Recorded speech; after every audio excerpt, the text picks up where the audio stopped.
You're tuned in to Season 3 of the Bird Joy Podcast, hosted by Dexter Patterson and Jason Hall. This podcast is for all the homies across the globe, a place to celebrate birds, community, and joy together. We're back with more stories from the birding world, more voices doing dope work in STEM, and more reasons to get outside and enjoy the birds. Are you ready for some bird joy? Let's go. Welcome back to the Bird Joy Podcast, where we celebrate people, the passion, and the memorable moments that make birding so special. We're your hosts, Jason Hall and Dexter Patterson, and today's guest is someone who has been living and breathing birds since the age of 9 and has spent his life connecting people with the natural world. He's guided trips on every continent, y'all. He is the co-host of the Life List of Birding podcast and is the founder of Hillstar Nature. His mission? Create birding experiences that are meaningful, wild, and unforgettable. He's also the author of Better Birding and the ABA Field Guide to the Birds of Pennsylvania. Hey. He is on the board of directors for the American Birding Association and a true ambassador for the birding culture. We are hyped to welcome the homie George Armistead to the Bird Joy Podcast. Yes. Welcome, George. Thank you guys so much. I'm stoked to be here. Long-time listener, first-time guest. And I'm psyched to get my lifer Dexter virtually here. Missed a connect when you were back here in Philly a little while ago. And it's, of course, always good to be talking to Jason. Love it. Right. I can't agree more, George. It is super, super, super. It's awesome to meet you virtually. I will be back to nice. PA so we can connect and, hopefully we can meet in the wild for sure. Yeah, that'd be good. Nothing like natural that. Habitat. Yeah. Yeah, nothing like that. Yeah. Nothing like that, man. But let's dive right into it. You've been birding since you were a kid. What do you remember about your first memorable bird experience and what made that stick with you at such a young age? Yeah, people talk about spark birds a lot, and my dad is a longtime birder. He's 82, almost 83 now. He started in 1950. So and my uncle is also, he's passed, but he was super into nature, especially herps and stuff. I come by it honestly. My whole family basically is super into nature, especially birds, but really everything. And so I didn't have kind of one, spark bird moment. I think this is true of a lot of people. It's sort of a drip, drip, drip. You got like this happens. I have several memories. Like I remember particularly a family trip where my dad was like, let's pile into the Chevy Suburban. We're going to drive up into Canada. We went through the prairie potholes. I remember seeing a beautiful male blue-winged teal and being like, wow, that's not just a duck, that thing is looking good. And then we drove up to Thompson, Manitoba, ended up taking the train all the way up to Churchill, Manitoba. So I got pretty lucky in that, some of the first birds I remember seeing were breeding plumage, Hudsonian godwits and Smith's longspurs, even Ross's gulls. So, and Pacific loons in particular was another one that I was like, that is not a bird. What is that? And then, I was pretty much hooked at that point. Even prior to that, I remember doing a class trip in second grade, maybe first grade, to Bartram's Garden here in Philly, one of my favorite hot spots, and just seeing two little fluffy brown creepers, kind of inching their way up one of the big old trees there. I'm not sure which tree it was. In my mind, I like to think it's, one of that big old ginkgo tree that was been there for a couple centuries or whatever. Those were some of the first birds I really remembered. And I think like a lot of us, you start off wanting to just see more and more and more and more and build the list out. And then it sort of stops becoming about the list as much and more about, kind of getting to know your friends better with the friends being the feathered ones. I like that. Getting to know your friends better. I love that. That's right. Less about the list, more about the homies. Yeah, sticking with that neighbor vibe that started a couple of weeks ago with Danielle. I love that so much. Yeah. I wonder if your dad knew what he was doing when he put you on that train to Manitoba and he was like, I'm going to create one of the greatest birders in the history of mankind. I wonder if he knew, this is how I'm going to get him. Yeah. Well, that's high praise. I appreciate. I like to say I like to bird. My field skills are decent. We could talk about what a good birder is. I think there's many different definitions, but Sure. I think my dad. Honestly, if I'm being serious, I think he just wanted to go, and he was like, I want to be with my kids, have this experience." Amen. And my mom was like, "This will be fun, but we're going to drive each other crazy." And I remember me and my sisters, man, we were at each other's throats in that Suburban. We were like, we were just tearing each other apart. It seemed like for the first week or so. And then all of a sudden I started getting more interested in what was outside the van than what was in it. I think, it took my dad, like he tried to get me interested for a while, and then he'd kind of given up. He's like, all right, if it happens, it happens. And then wasn't long after that, and I started being like, hey, how can we see a prothonotary warbler? Got it. Like, yeah, exactly. Are there indigo buntings around here? Yeah. And then it was like, that's it. It's done. That curiosity awesome. and being nurtured early, I think is awesome. I think it's funny when you say your dad just probably wanted to go, and then I'm looking at Jason sitting on a birding vacation right now. Yeah, it's just kind of funny, It's kind of funny when how that works out, But those early mentors, and if you're lucky to have people in your family that can instill that sense of curiosity and wonder in you, that's one of the strengths of a kid. And as we get older, a lot of people lose that curiosity, that sense of adventure and exploration that kids just have, right? Like this unfettered, just relentless curiosity, imagination. And I think as adults, sometimes that starts to get sucked out of us. And I think bird joy is what can keep that and allow us to tap into that inner kid. And I love that. I love that. That is something that was nurtured in you early, and I still see that in you today, George. Yeah. I totally agree. I think like as kids, all of us start out as birders, right? Like the first words we learn often are related, maybe not to birds, but to nature, tiger, giraffe, rhino. Like we learn animals first because they're, as before we can speak, we're like, that's not like us. Like, what the heck is that thing? And I do think all of us start out as birders. We just don't really know it. It kind of gets socialized out of us. It feels like a lot of times. And of course, being a teenager, I think in teenage years, particularly hard. Even I took despite being totally down the rabbit hole, there was like a brief time in my late teens when I was kind of distracted by other things. Sure. And I think that happens, and for a lot of people, once they get to be young adults, they got kids, they got jobs, stuff can get busy, but they can rediscover it. And I think that's what you guys have done a really great job of, is especially for folks that are rediscovering it. They're like, they have that nature in them that they want to be out in nature experiencing it. It's just been great to witness this whole thing, especially post COVID. It's just amazing how it's exploded. You both, like, that is a word. We're going to have to clip that, Dex, because this rediscovery of curiosity, and like you gave me goosebumps when you guys were talking about it, because just watching my son today, like he wants to go to the pool, but we're at the pool and he's like, Dad, what's that buzzing noise? And I'm like, I think it's a cicada or something, bud, in that bush over there. And he's like, all right, well, how big is it? And I'm like, I don't know. We try to go see it.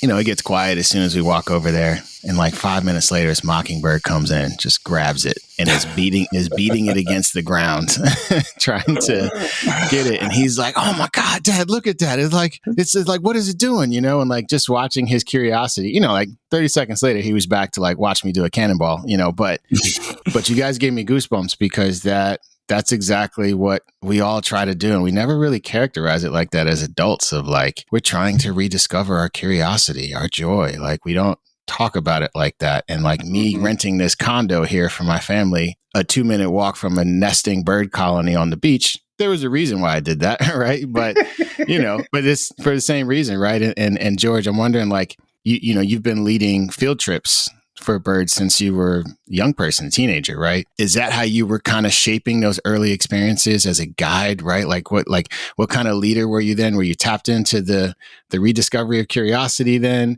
Were you tapped into just getting people on birds? Like, how did that kind of start, for you? Yeah, it's a good question. And it's certainly, there's aspects that have remained the same for me throughout, but there's certainly stuff that has changed as well. And also just birding has changed during that time. So I would say I always like, to me, the number one thing is it should be fun. People should be having a good time. And if you're not having a good time, then you need to change something a little bit, even just a little change can make a big difference. But I will say that, and initially after there was sort of the initial discovery phase, then for me, it was all about being sort of fast and good, super fast identifying stuff. And that's good exercise, I think, for anybody, is to just sort of even pre-lifting your binoculars at something, just like give a gut, like, what is that thing moving like? What is it shaped like? In this situation, what could it be like? That's good exercise.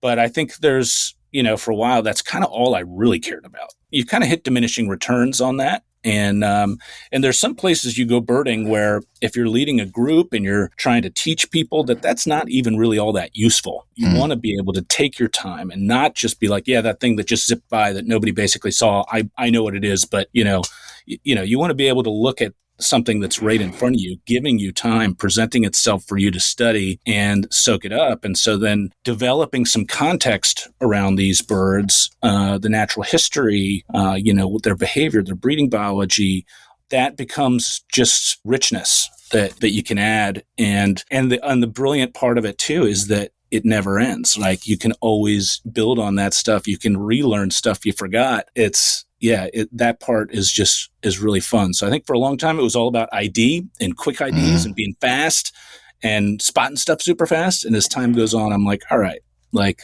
let's just enjoy the downy woodpecker that's right here. Let's just enjoy the common yellowthroat that's like right here, looking beautiful and living its life, There's different circumstances, right? There's so many different kinds of birding. I still enjoy trying to be fast and good in some situations, like pelagic birding, I often say, is the hardest kind there is. You're dealing with birds that are distant and fast, and they don't give you a lot of time, and they're really unfamiliar to most folks. And so you almost, you have to do the best you can with what they present. It's context driven to a degree on, whether I'm leading a bird walk, say at Independence Hall, or leading a pelagic trip, or a week long or 3 week long tour. The way that I guide changes a little bit.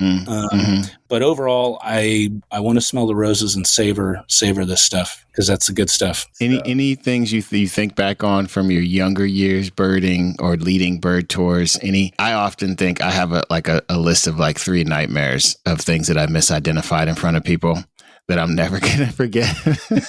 But any like kind of funny moments or early experiences on that you'll never forget that you appreciate now? Oh yeah. I mean, I do think, I was actually just saying for our podcast the other day, I was like, we should have a time where we discuss our worst misidentifications ever, these birds, they humble us, again and again and again.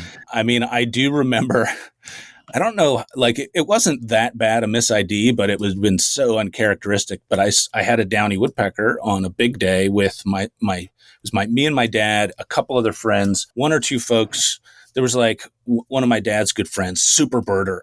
Definitely wanted to try to impress him with how good I was and amazing, finding rarities as I could be. And I just screamed out red cockaded woodpecker, here we are in central Maryland. It was a few centuries ago or a few decades ago, they actually did breed there. But man, I screamed it out with full confidence. You said it with your chest. Yeah, exactly. I was definitely I was so excited, and I just couldn't have been more wrong. And it wasn't like I got to correct myself. I had to be, people were like, no, I really think you're just kind of getting this one wrong, George.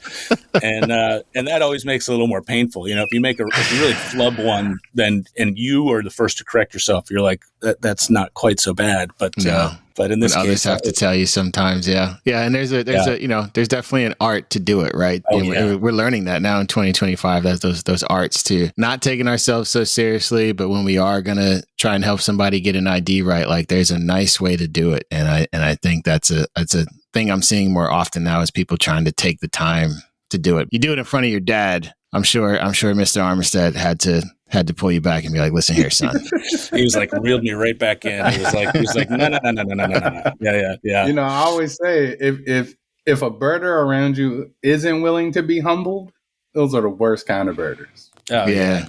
Yeah. Right? Like those type of people were just, they're always right no matter what. Like, I don't want to bird with you. I'm sorry. Yeah. Like, And they're going to get embarrassed eventually too. It's going to be them that gets embarrassed, but they Yeah. just will refuse to admit it, you know. Yeah. It's ridiculous. George, Yeah. you've traveled all over 7 continents. Of all the places you've been, which destinations continue to take your breath away and why? Good question. And honestly, we were just talking right before the recording about this Tanzania trip Jason and I were lucky to do a couple of years ago. Again, the group that we had, I think, really helped make the experience. But it's one of those places where it's one of the few destinations, one of the few tours I do that from start to finish, you're basically in birding habitat, wildlife the whole time. You know, so many trips you're like, okay, birding mode now. All right, now we're in travel mode. We need to move, we need to cover ground. And during that time, you know, you might be going through eucalyptus, you know, forest or,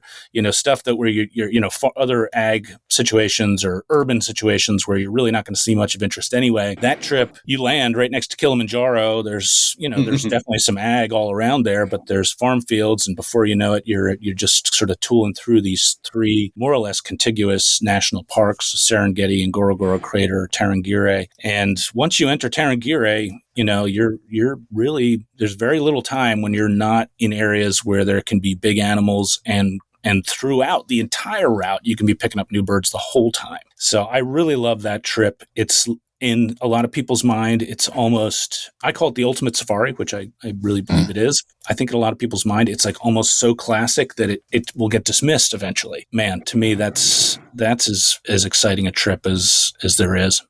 Mm. And like, so you've been to so many amazing places. Like, how do you kind of balance this, like chasing of lifers and seeing new stuff with making sure that you're creating that group magic? Like, how do you find that balance? I actually do very little chasing, period. And it's not like I have historically, I've done a lot of it, of course, but on most of our tours, you know, what's kind of fun about the trips is that you're really going to see the stuff that's supposed to be there. Been on a few trips where you find something really out of place and you're like, okay, well, that's cool. It's like, you know, it might be a first country record or one of a few, but it's really not what we came here for. And so, but there are birds that are sort of chases in that part of the reason you go on these trips are you have very specific birds in mind. Like there's certain iconic birds. Like it'd be tough to go to Tanzania and not see a secretary bird, you know, which is kind of one of the real iconic birds of the endless plains of the Serengeti and surrounding. I mean, it's fairly widespread throughout sub-Saharan Africa, but still, I think of that. I think it's been voted the favorite bird on our trip multiple times.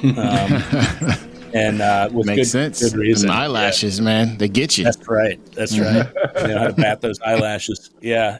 And when I'm home, you know, like sort of local birding, it's pretty rare I chase stuff, but maybe once a year. I went hard for the flamingos that showed up in PA. So did Dexter in Wisconsin. Yep. Nice. That's why I always tell, there are very few birds that I chase. I'm like, oh, I'll see it sometime, right? But if it's something that I'm like, this probably won't happen again. Oh, man, when he texted me, I was like, oh, man. Yeah. And it was an hour away. Like, to me, I'm like, that ain't even like chasing. That's just like driving to Milwaukee, you know? Like, that's not normal. Sure. I do that. Yeah. That's a normal birding trip for me, you know? So yeah. And like one thing I'm gonna have to do when we drop this episode is dub in a picture of George's outfit when he saw those flamingos. It was a bright pink flamingo patterned. I don't know if we call it a romper or a jumpsuit, but it was intense. It was on point. It was probably the best outfit that showed up to see the flamingos. I gotta say, I was pretty proud of it. And like we were out the door, and I was like, wait a minute, I know what to wear. And I was like, and my legs hadn't seen the sun all summer. I was so chalky, and like I had like chigger bites all over my legs. So it was like these white legs with these like red spots everywhere with this pink. Man. It was a look. It really was. That's awesome. So you are the founder of Hillstar Nature. Incredible. This is the group we went to Tanzania with. You assembled the trusted team of guides. And you guys offer trips all over the planet, like everywhere. What makes a tour with Hillstar Nature different than what you think other companies may offer? Good question. I never know quite how to answer it because I think mostly it relates to us and our core team. And there's a lot of good companies in this business. There really are. In fact, I just did the Alaska trip, which is one of our sort of tried and true trips. And what always amazes me is Alaska is one of the few trips, everybody goes in June. So you're overlapping with every group and everybody shares, everybody really shares information. It's one of I have to think it's unusual within industry that competitors are so freely sharing information and so enthusiastically.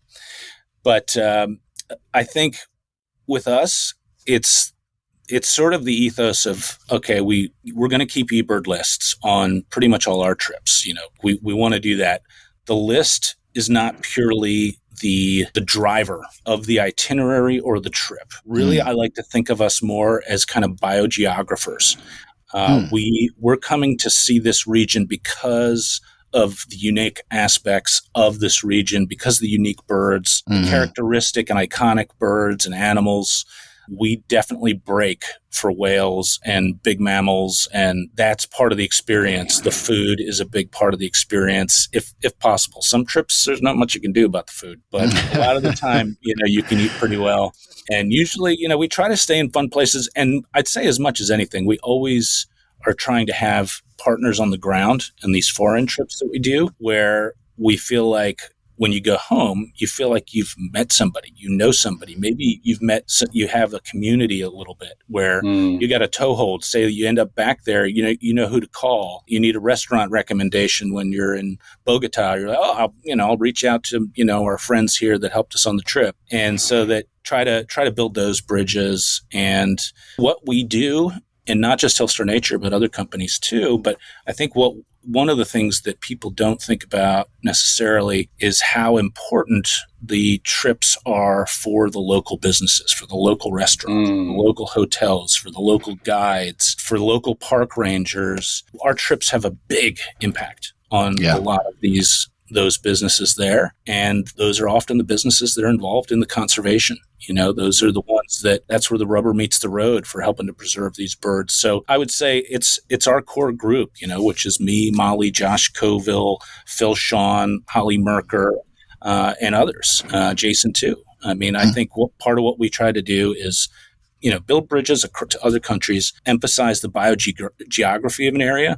Yeah, sure, we want a nice, pretty list at the end, but we're not necessarily going to drive an extra 2 hours to add an extra 3 species, wearing people out. We'd rather be sitting around a nice meal with maybe a nice bottle of wine or a local beer or whatever, or just some nice food, I think those are the things we emphasize and try to distinguish ourselves that way. Community and memories.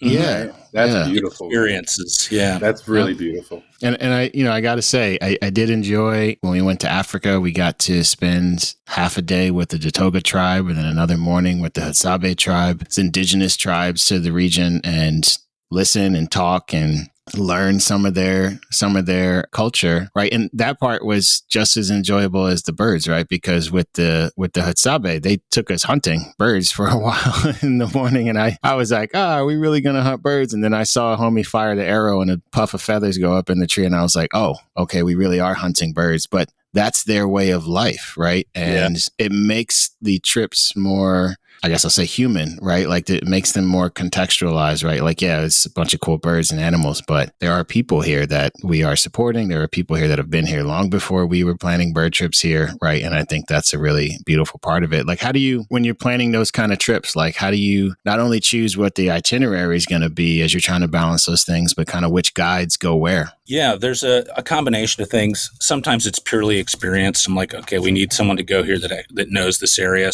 Some places are not as challenging to guide as others. And in some cases, you can have folks that are acting as hosts along with a local guide to create a really good balanced experience. So it depends on the trip. It depends on the destination. But I'll be honest. Sometimes I'm like, I really would like for this guide to see this particular location. And I know I can pair them with a local guide, such that we'll strike the right balance and everyone will have a really good experience, including the guides. And I always say, like, I think people do glorify the job of being a guide a lot. It seems it seems really glamorous, and sometimes it is. I always said, there's no job too small or too big. You can be, cleaning up a mess on a boat, one morning, where somebody's maybe gotten seasick, and that night you can be ended up, sitting at dinner with the governor of the province or whatever, and you're like, how are these two experiences all sort of, happening at once? I think you need folks that really are good people, have good people skills first. Yeah. And then almost everything else should dovetail after that. Obviously, you want to be people that can teach, know how to teach. And, but I'd say, each destination, it differs a little bit. I know the areas that I think the people that travel with Hillstar or are interested in traveling with Hillstar but haven't yet, I feel like I have a pretty good idea about where they want to go, and the places that we already go or places that we're going to add as destinations, and we listen to feedback on that a lot, and then we just kind of think, all right, this might be a good fit for. And ideally, like in Colombia, all of us can basically do trips there. We offer more trips to Colombia than any other country, and we basically, any of us could cycle through those trips because we all have a good amount of Colombia experience at this point. And I'm trying to get to that point with India as well, where we have a number of offerings, and we are pretty much there actually at this point. It just depends on the circumstance. Sure.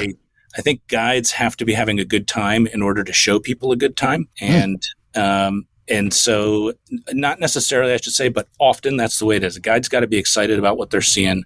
If guides are not having a good time, it's usually pretty obvious pretty quick. And then the whole experience can be a lot more challenging for all involved. Yeah, I want a guide that's going to be excited about what they're seeing and knows how to share that excitement. Yeah, I sure hope so. You're going all over the world. You should be excited. If not, you're fired. You know what I'm saying? Yeah, you're in the wrong field. If not, why are you even here, buddy? Why are you even here? It has to be a challenge. Organizing international trips.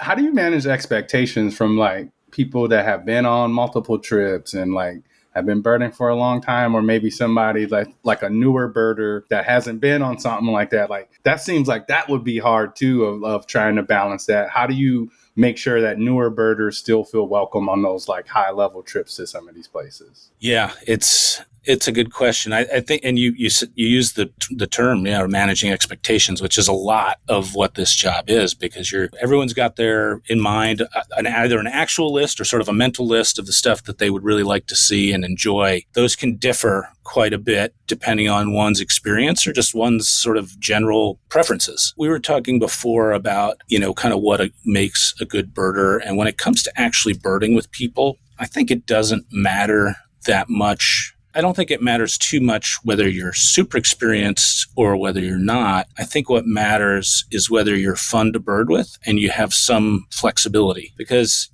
travel, you have to have some flexibility. There's stuff that you could not have predicted that's going to happen. Almost every trip you're like, okay, well, we planned this and we're going to have to do this instead. There's a road out. There's a flood someplace. There's some lodge that closed for reasons that are beyond your control, Mm-hmm. So I think so far we've been pretty lucky with the folks that tend to travel with us.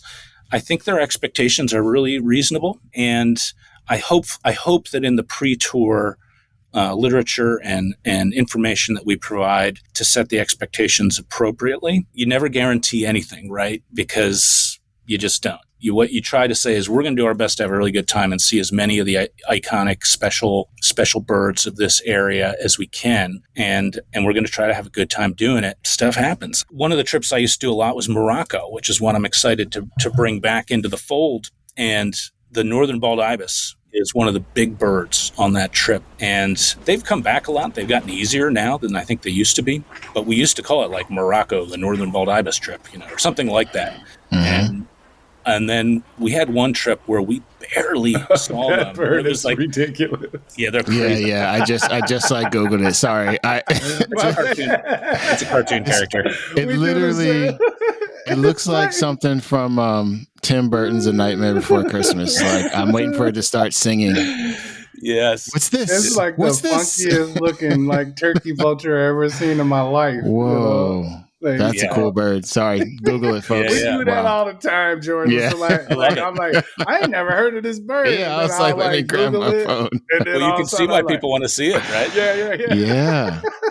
Yeah. Wow. That So is a cool bird. Yeah, and I think that I don't remember how many there are now. There might be up to like 600 or something, but at the time I was doing it, there was like, I think less than 300 total left. And we had one trip, the first time I did it, we had 150 like on the ground in front of us, all around us. The next time we only had a small flock, but again, they were close at hand. And one, like, I think it was the third time I did it, we couldn't find them anywhere. I don't want to say I overstated it, but I was really confident we were going to find these birds. They were going to be close. And we had a flock of 7 basically in view for about 4 or 5 seconds, maybe 300-400 meters away, flying. That was it. And I was like, wasn't that great, guys? And I knew I had failed with the expectations on that one. And that was a painful lesson because people were bummed. People were bummed, and I couldn't blame them for it. And it wasn't the way it was supposed to be. But also, I think most of them took it in pretty good humor. They knew that birds are birds. They got wings, and they're not remote controlled. Yeah. And they don't owe us nothing. That's super awesome. And I, as a recipient of someone who has had to have their expectations tampered down by George to make sure that I was on the right track, I can say that it does make that approach makes everything special, right? Just to say like, hey, we might see this, we might see that. But then that conversation quickly pivots to, let's just have a good time. Let's just see what we see. And, when we went to India in February, I wasn't, I was like, maybe we'll see the ibis bill. I was hoping. And we were got in this river on these boats, and there was some big holiday music festival. The music was thumping. People were looking at us like we were weird. Like, who are all these Americans getting in boats? I thought and they were like they were like little canoes. And we literally, Dexter, we just like shove off on these boats. And not even 5 minutes in, someone yells ibis bill, and they're right there on the rocks, dude. So like, wow. sometimes it happens like that.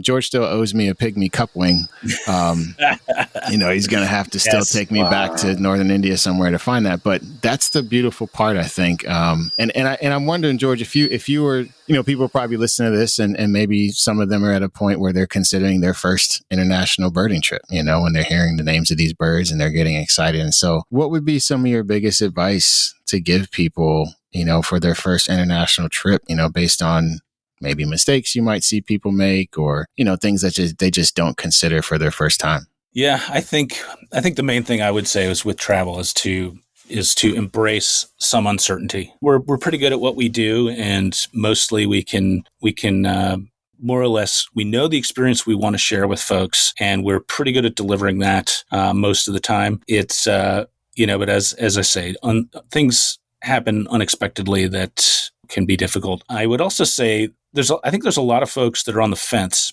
They want to go places, but they don't for one reason or another. And I generally think that human beings, by our nature, we don't risk take a whole lot, even when the risks are not that high. I think people don't make the leap on some things. It's sort of like the expression, like your biggest regrets are the things you don't do, not the ones you do usually. Sure. And I feel like there is a good amount of that with travel. There's a lot of people that simply don't do it, or it's one thing if you don't have the time or the means. Like, that's true of many people. They simply don't have the time or the means to do it. But if you do, and then jump in, just go for it and see what happens. Like you probably won't have the experience you expected, but you might have something far better or just different than you were expecting that is still really, really good. And if you don't, boy, you probably have a pretty good story to tell later on. Yeah. I mean, as far as destinations, obviously Costa Rica is a very popular first destination for folks that have not traveled internationally before.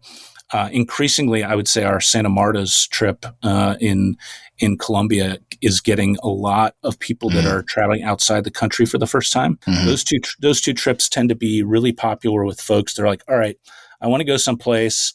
Sure, we might get 350 species or whatever, maybe a little more than that. That's going to sound like a lot.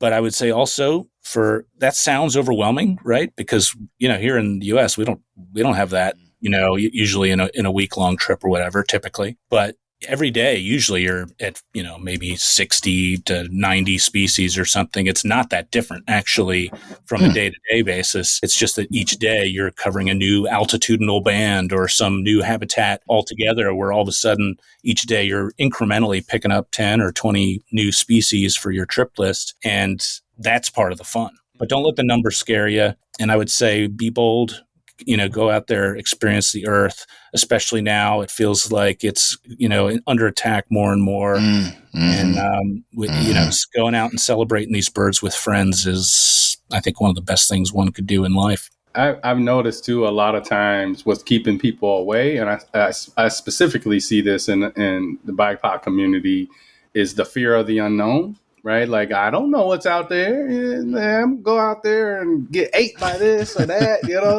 So I think sometimes it is fear of the unknown that keeps people away and slowly just experience, I host BIPOC only walks every month. And there are people who have never been on a hiking trip, like never been on a trail. And they go out for the first time and they realize, oh, I'm not going to die.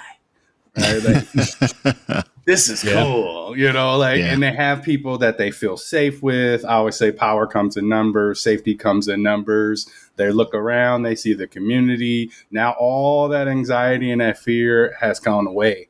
And now we're tapping into that curiosity, Jay, right? We're tapping into that inner child again, that exploration, and really helping them reconnect with that, the time where they wouldn't have been as afraid. Sure. To want to go out and like, what kind of snake is that? What is this? Right. So I think a lot of it is fear of the unknown or just like, is this really for me? That is kind of the balance that we got to try to have and break down some of those barriers. And you said that perfectly, Dexter. And I would say to folks, apply that same logic to your first time birding internationally and what company you choose and who you're going to go with, because you should be able to do the same thing, right? Like if you were going with George somewhere on the pre-trip meetings or the emails when you're signing up, right? You should be able to ask those questions like, hey, George, am I going to be able to get out of the vehicle when we are in Tarangire? And he'll be like, no, Jason, there are tigers there. I know you want to get that bone scope shot of that cisticola, but you need to stay in the vehicle, right? We don't want you to get eaten. Yeah. Yeah, right? Or, even in like Costa Rica or Colombia or stuff like people should know, like, go with people that help you reduce your anxiety, that answer your questions, that don't make you feel stupid. Like have that requirement of whoever you're going to spend your money with to travel, right? Because those are those relationship, George, we're talking about, that those people you can then have in your network from then on, and they help you overcome the fear and then realize, oh man, I do belong out here, and so that's such great advice, Dexter, that I think people need to know that they can apply not only to their first hike at Horicon Marsh, but maybe their first trip to Tanzania. Yeah, I like what you were saying, Dexter, too, because I love seeing I follow you obviously on the socials, and I love seeing your walks, and like just seeing everybody out having a good time. But what I also love to think is, as you say, you lower that anxiety about these places, and then I just picture them getting home and being like, all right, well, there's that woodlot, just, a couple short walk down the way. I'm going to go check that out and see if some of the stuff I saw over there.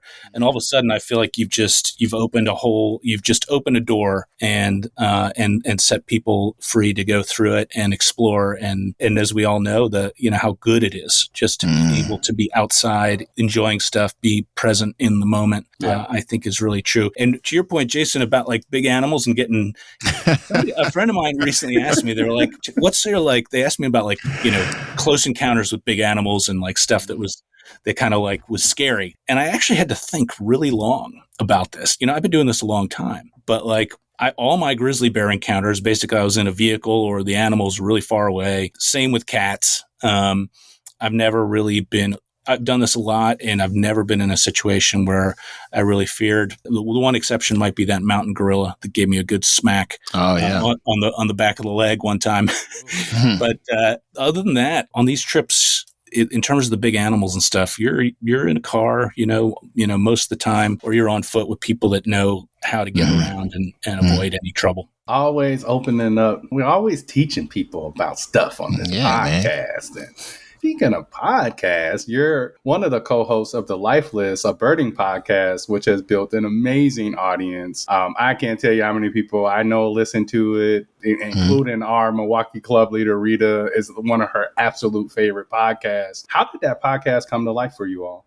Oh, it was totally a COVID baby for us. We were, all of us used to out, helping to host birding events, going to birding festivals, being out in the field and leading trips, tours. And all of a sudden, not only are you not able to really do the field stuff, but you're not in touch with any of, these people who you cherish. And it was like, at the time, we also felt like, the ABA podcast, I sort of look at as kind of the granddaddy of birding podcasts. Nate has been doing it a good long time, and he's been doing a fabulous job, of course. And I listened to quite a bit of radio initially, but podcasts these days, political podcasts, sports podcasts, nature podcasts. And I just felt like there was a hole in the podosphere where we could have one that was sort of more chatter, personal experiences, and conversations with people of interest. And so it was a COVID baby for us. We needed something to do. We really didn't know how long it would last, and what that it would end up kind of being something that was helpful for us in terms of our businesses and for people getting to know us and deciding whether they actually want to spend a whole week or 2 weeks with us someplace. And so it really came out of COVID and being closed off from everybody and feeling like we needed a creative outlet, and we wanted to connect with the birders that we weren't able to. And so, that was kind of how it all emerged. Yeah, I know. Before we started this podcast, I had asked Jason, I said, send me a list of all because he was very similar to you. He's like, dude, I listen to a bunch of different birding podcasts, a bunch of different nature podcasts. I was like, send me a list of your favorite ones. And yours was number one. I hadn't heard about it, and I listened to it, and immediately I was like, yeah, they get it. Like, I was like, this is awesome. Yeah. Shout out to Jason for putting me on to your podcast. Yeah. We all needed, and it was funny because that conversational piece of just three birders talking, when Dexter and I talked about this one, right? Like, you can do podcasts where you produce it and edit you're having segments that you kind of NPR kind of vibe, or you can just have a conversation, right? And I love the conversation, right? Because I could just kind of be driving somewhere and listen. And you have three really confident personalities on there, right? And they're three different people from three different places. What is that dynamic like behind the scenes, right? Because you're three different people with three different kind of histories of birding. Are you guys the same when you're just hanging, right? How do you guys set the tone of the show, knowing that you guys, Alvaro's got kind of what I call these Canadian level dad jokes from time to time, like how do you guys, and Molly, I feel like Molly is just filled with wonder the entire time. And I just want to go to her farm and find baby woodcocks. Right. Oh my God. Yes. And then George, you're like with me here in Philly. So like when you talk about your backyard and what flew over, like I can see it, like I've been there. Right. And so like, how do you guys kind of balance that, set the tone of the show? And, is that exactly who you are off script? I think it is. I think we are. I often wish that before almost every episode, not always, there's usually kind of, us chit-chatting about one thing or another, stuff that we either want to discuss on the episode we're about to record, or just general things that, we're trying to deal with related to the podcast, or that are maybe complicating our schedules, making it difficult for us to get together and record. And I often wish that we could just record that and share it periodically with friends, because I feel like with listeners, I feel like people would be like, yeah, okay. It's a little bit different to hear them just kind of shooting the breeze about this stuff, but they're pretty much the same. Like everyone's still, making fun of me for my bad takes on food, and Alvaro's still making bad jokes, and Molly's, luckily there to keep us on track, and also displaying this incredible sense of wonder and context. So yeah, I think we are the same, and as you say, I think when we first started, we all recognized that we do bring something a little bit different to the table. I always say that Molly is the artist, Alvaro is the expert, and I'm kind of the everyman. I don't really know if that's true, but I feel like it fits a little bit, at least for some of the time. I feel really lucky that they're both such good friends, and that we get to do what we do. We really didn't know how long it would last, if it would just be something we did, 5 or 6 times a year. And now, every 2 weeks, we've got a new episode coming out for the foreseeable future. The trickiest part is all getting together and not being around to actually record something. I was just going to say, I definitely encourage folks to listen. There's an episode or two where George and Alvaro are on a boat in the Drake Passage, and I think they've had a little bit too much to drink. and it's really hilarious. So, We call it our drunk episode. yeah. So it's it actually gave me. I was like, all right, well, if I ever go to Antarctica, I'm definitely gonna have extra wine when I'm going on that part of the trip, and be sitting with a homie. Like it really set a bar for me of like, this is how you should enjoy birding with your friends. Like, so like as funny as it was nice to hear. So yeah, definitely check that out, folks. We were vibing that day. One thing that Jason and I, when we started this podcast, one thing that we love talking about are the little messages that we get from people, the little social media messages or the random comments of, how the podcast is impacting their lives. I wonder if this is the same for you. Is there any listener feedback that really stuck with you, that just like melted your heart, where you're like, man, like, I ain't know it was going to be like this, It was a COVID baby that turned into something that is bringing me joy. I mean, I have met listeners through the podcast, people I never probably would have met otherwise, that have become really good friends. So I'm deeply thankful for that. Initially, I would say in our first year or so, we would get some critical emails as well, which, while difficult to stomach, did give us stuff to think about. And they came, I think, from mostly a good place. One or two is hard to tell, but mostly I think it was like, hey, you're doing some good stuff here. A little pivot here, a little pivot there. You might be in a better position, and kind of meeting people where they are a little bit better. That was helpful. So I mean, all the feedback is interesting. You get folks that are. I'm sure it's the same for you guys. You get people that you think, man, it hits you right in the heart, and other times people that hit you right in the gut. And, both are informative and helpful in different ways. I absorb it all or I take it all in, and some of it I keep and cherish, and some of it I just let it drop and go. Yeah, you gotta. You're always gonna have like these kind of on the fringe things, and like you can't let that impact the work necessarily. It's easier said than done. Sometimes you're just like, really? Like, why you think that? Where'd that come from? Yeah. Well, I get those rando comments all the time. And most of the time you're just like, that person is dealing with something today, so I'm just going to go ahead and quick delete that comment and let them move about. Let them move on. Keep it moving.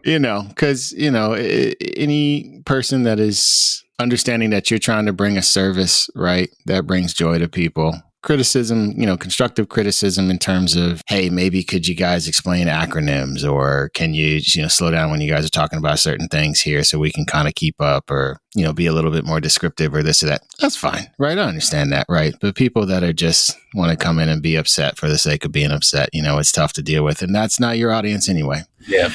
Yep. I think if you don't have a couple haters, then you're probably not doing your job right. Amen.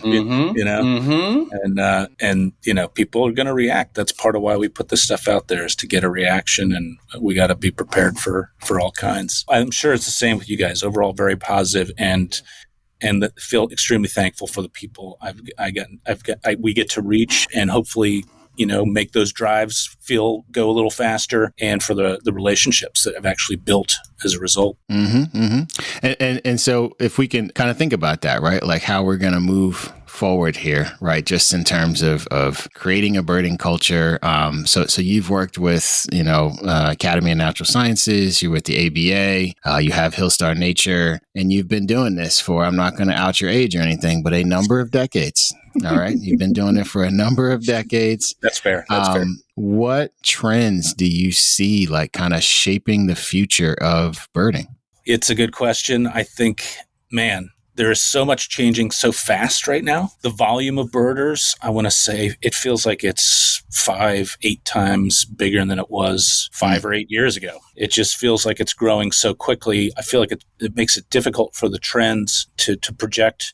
I have long believed and heard many friends and colleagues say the same thing, that there are a million ways to bird. Birding can mean so many different things to many different people, and it can mean many different things to one person. And I think anybody that really, I think we've seen this, and I've heard you guys allude to it in past episodes, where you do have people that sort of try to dictate their birding philosophy as the philosophy. And it's like anything else. You gotta take the stuff. Like I say, it's supposed to be fun, and it's supposed to give you energy and not sap your energy. So I think it's just key that people find whatever that is, and there's so many different aspects. It can be just witnessing a couple different birds interacting, whether it's a kingbird after a red-tailed hawk, or a couple hummingbirds at a feeder, going at each other, or a bee going after a hummingbird. I think you start to realize that a lot of your worries can feel pretty small next to geological time that a lot of these species have been evolving through. So I think I'd hesitate to make too many bold predictions about what the future of birding is. I think if I was going to offer folks any advice, I think, there was that piece about bringing back birds.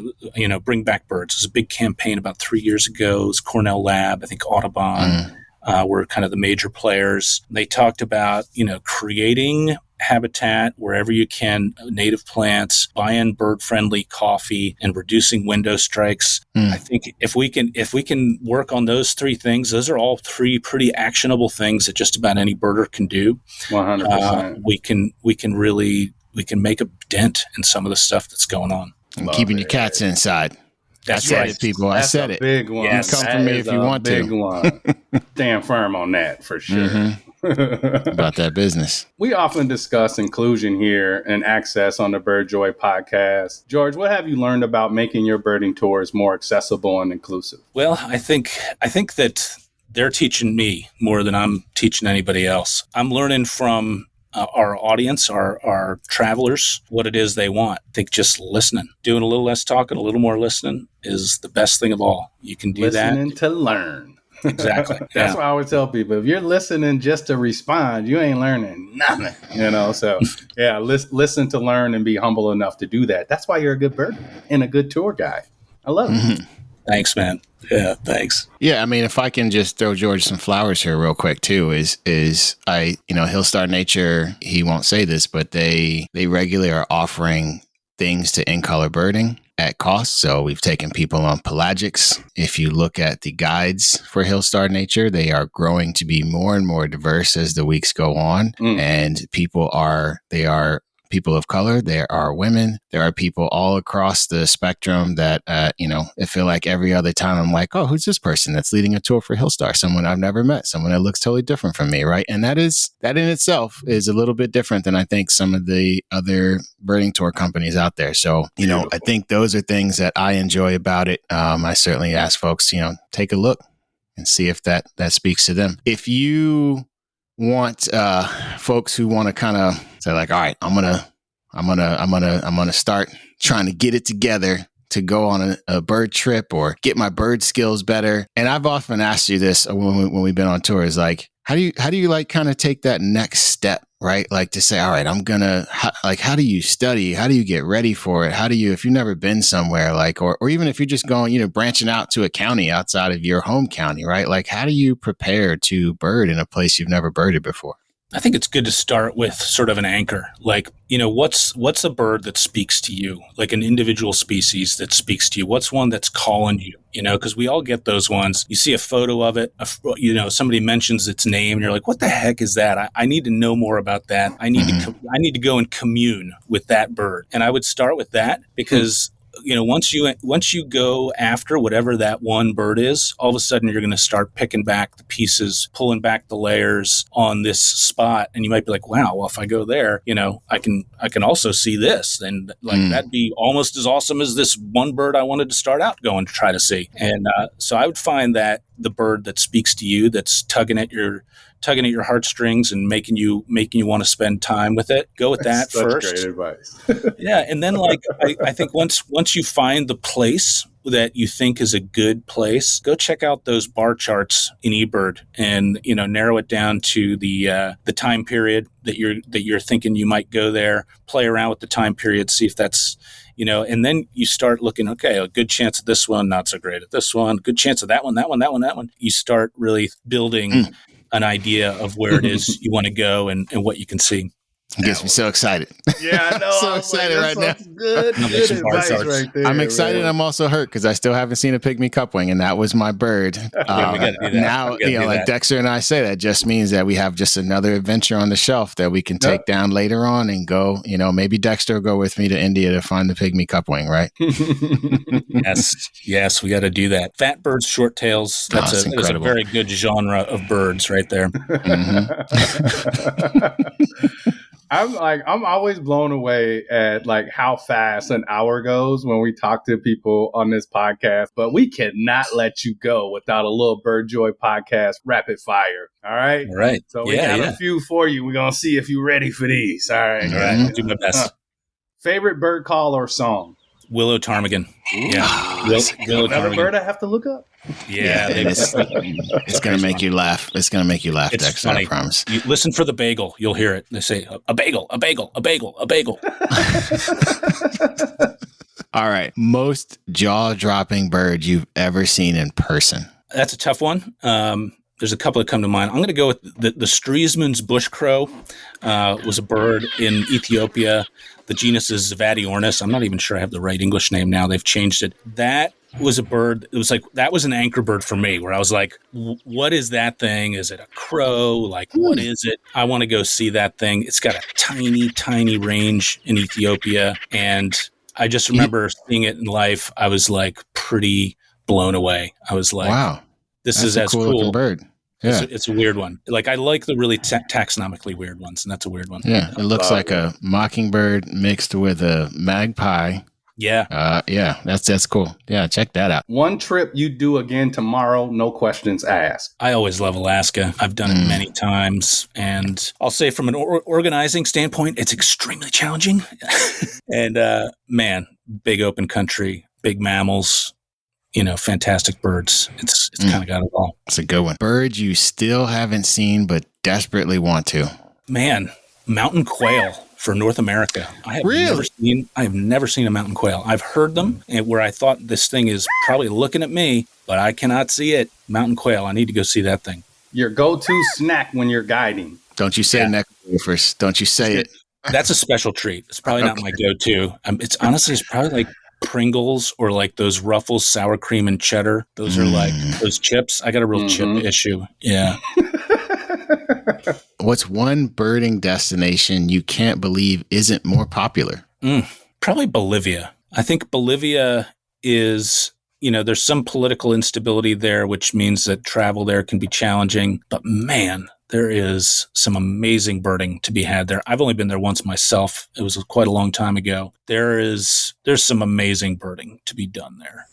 If you like macaws in particular, big giant parrots, it's got to be the best place in the world to see 7-8 species of macaws and a couple that are super endangered and range restricted. So I'd say Bolivia. Sticking with that, one country you haven't guided in yet but want to. I'd say the big one for me would be Madagascar. The 8th continent, as they call it. That's about as weird and wild as it gets. Also, conservation-wise, one of those places you want to get to sooner than later. A lot of stuff there is in deep trouble, and it's so distinct. Distinct. I really want to go to Madagascar. That's a good one.